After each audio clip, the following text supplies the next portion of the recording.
This is the final chapter of Hatchet by Gary Paulson, Chapter 19. Treasure. Unbelievable riches. He could not believe the contents of the survival pack. The night before, he was so numb with exhaustion he couldn't do anything but sleep.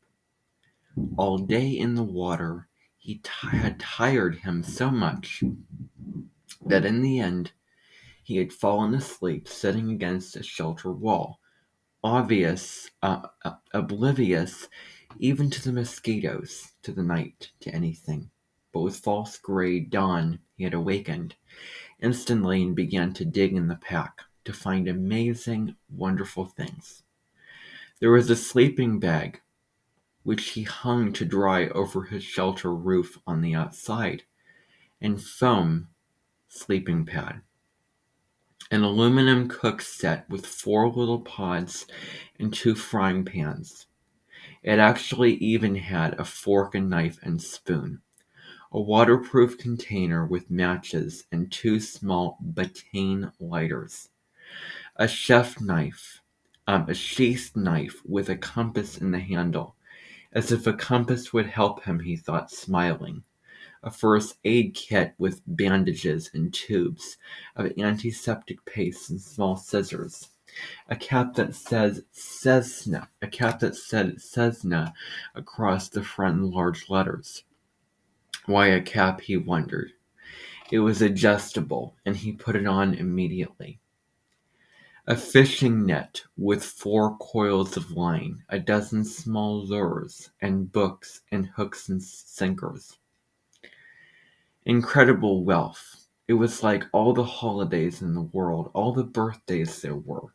He sat in the sun by the doorway where he had dropped the night before and pulled the presents, as he thought of them, out one at a time to examine them. Then turn them in the light, touch them and feel them with his hands and eyes. Something that at first puzzled him. He pulled out what seemed to be the broken off, bulky stock of a rifle, and he was going to put it aside, thinking it might be for something else in the pack, when he shook it and it rattled. After working at it a moment, he found the butt of the stock came off, and inside there was a barrel and magazine and action assembly, with a clip and a full box of 50 shells.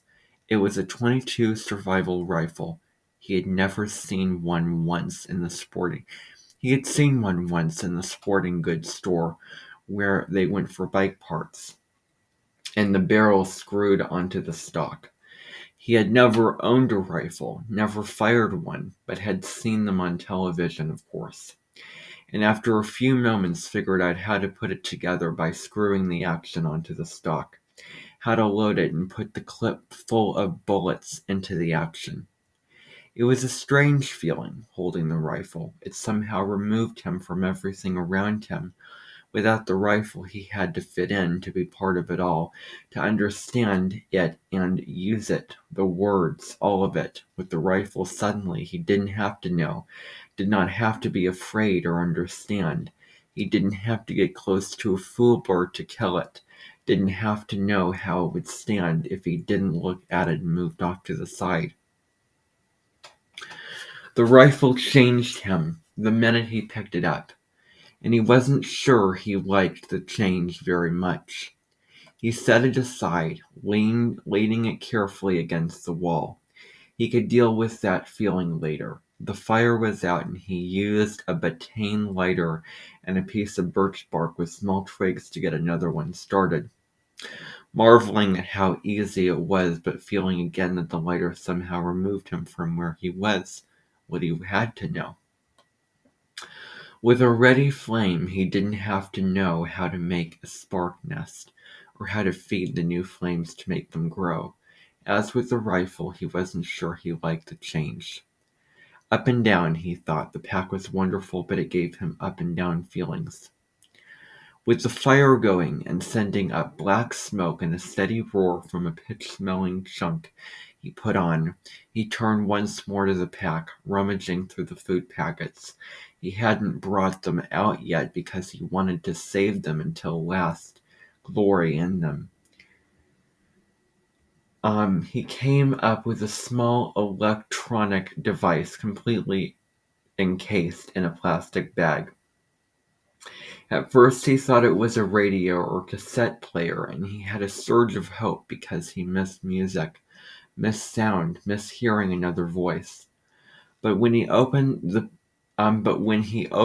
plastic and took the thing out and turned it over, he could see that it wasn't a receiver at all. There was a coil of wire held together on the side by tape, and it sprung into a 3-foot long antenna when he took the tape off. No speaker, no lights, just a small switch at the top, and on the bottom he finally found, in small print, emergency transmitter. That was it.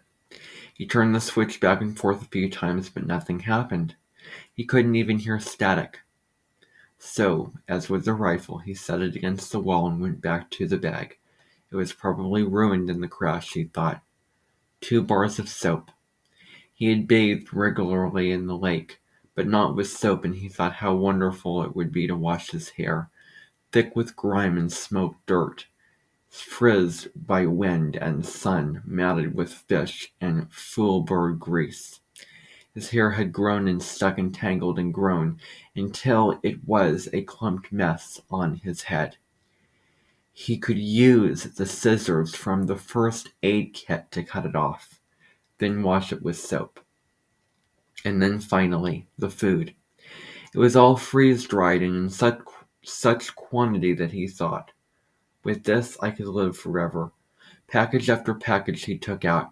Beef dinner with potatoes, cheese and noodle dinners, chicken dinners, egg and potato breakfasts, fruit mixes, drink mixes, dessert mixes, more dinners and breakfasts than he could count easily, dozens and dozens of them, all packed in waterproof bags, all in perfect shape, and when he had them all out and laid against the wall in stacks, he couldn't stand it, and he went through them again. If I'm careful, he thought, they'll last as long as I need them to last. If I'm not careful, no, not yet. I won't be careful just yet. First, I am going to have a feast. Right here and now, I am going to cook up a feast and eat until I drop, and then I'll be careful. He went into the food packs once more and selected what he wanted for his feast. A 4-person beef and potato dinner with orange drink for an appetizer, and something called peach whip for dessert. Just add water, it said on the packages, and cook for half an hour or so until everything was normal size and done.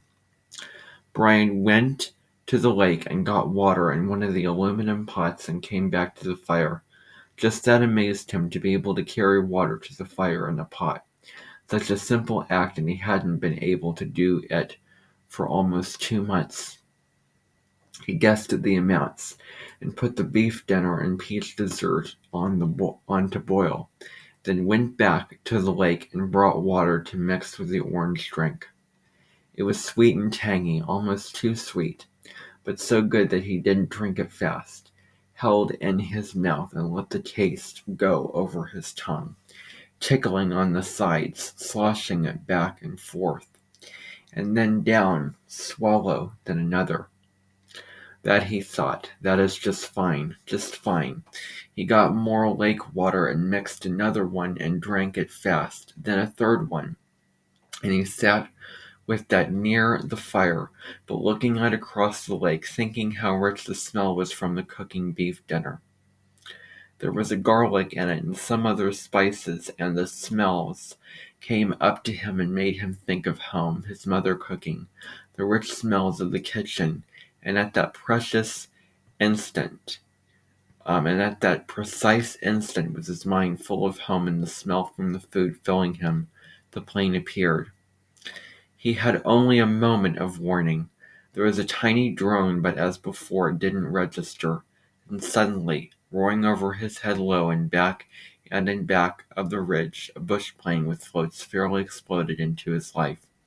It passed directly over him, very low, tipped a wing sharply over the tail of the crashed plane in the lake, cut power, glided down the long part of the L of the lake, then turned and glided back, touching the water gently twice, and settling into a spray to taxi and stop with its floats, gently bumping the beach in front of Brian's shelter. He had not moved. It had all happened so fast that he hadn't moved. He sat with the pot of orange drink still in his hand, staring at the plane, not quite understanding it yet, not quite knowing yet that it was over. The pilot cut the engine, opened the door, and got out, balanced and stepped forward on the float to hop onto the sand without getting his feet wet. He was wearing sunglasses, and he took them off to stare at Brian. "I heard your emergency transmitter. Then I saw the plane when I came over." He trailed off, cocked his head, studying Brian. "Damn, you're him, aren't you? You're that kid.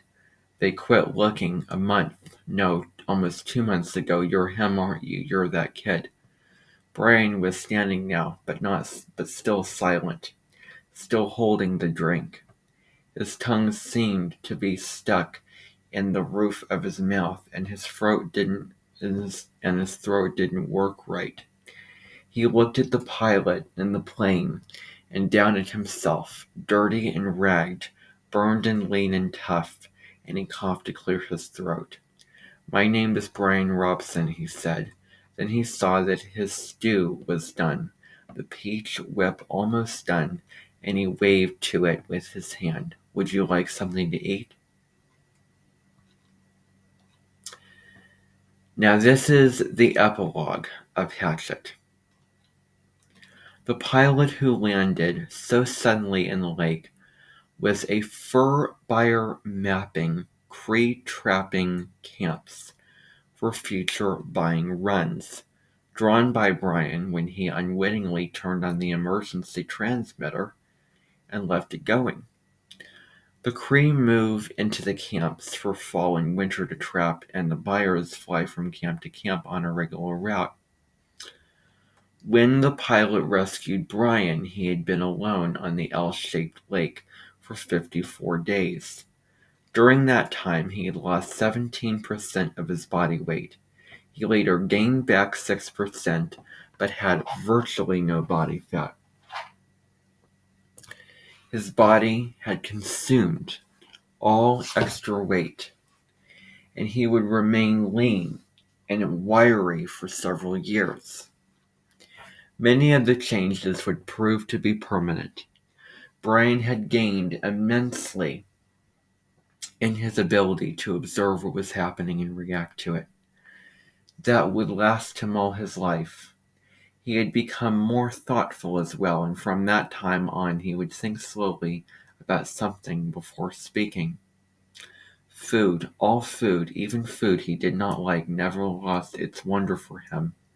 For years after his rescue, he would find himself stopping in grocery stores to just stare at the aisles of food, marveling at the quantity and the variety. There were many questions in his mind about what he had seen and known, and he worked at research when he got back, identifying the game in berries. Gut cherries were termed choke cherries and made good jelly. The nut bushes where the fool birds hid were hazelnut bushes. The two kinds of rabbits were snowshoes and cottontails. The fool birds were ruffled grouse, also called fool hens by trappers for their stupidity. The small food fish were bluegills, sunfish, and perch. The turtle eggs were laid by a snapping turtle, and as he thought, the wolves were timber wolves, which are not known to attack or bother people. The moose was a moose.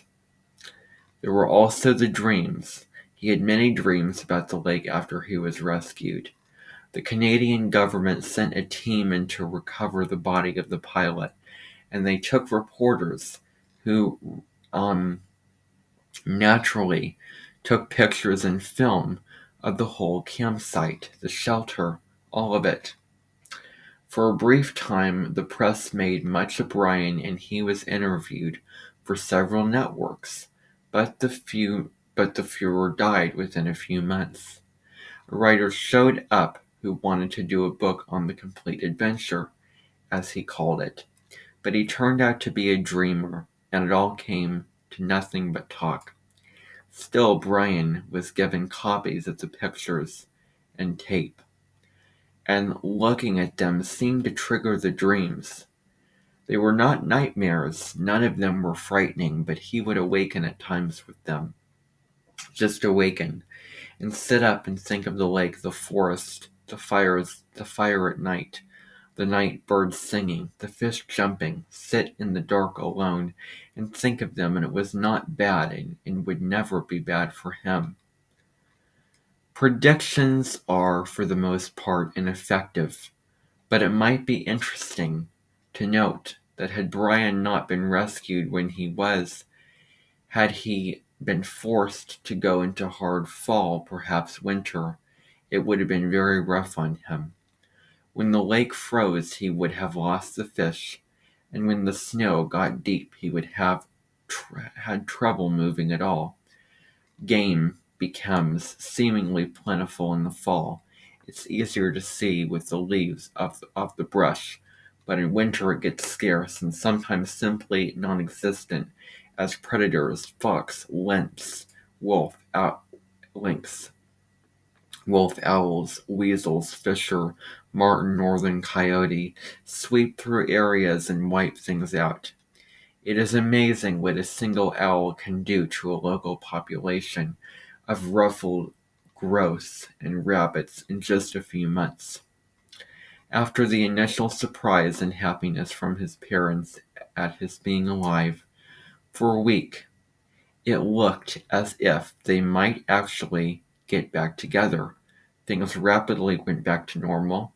His father returned to the northern oil fields, where Brian eventually visited him, and his mother stayed in the city, worked at her career in real estate, and continued to see the man in the station wagon. Brian tried several times to tell his father, came really close once to doing it, but in the end, never said a word about the man or what he knew. The secret. And that's the end.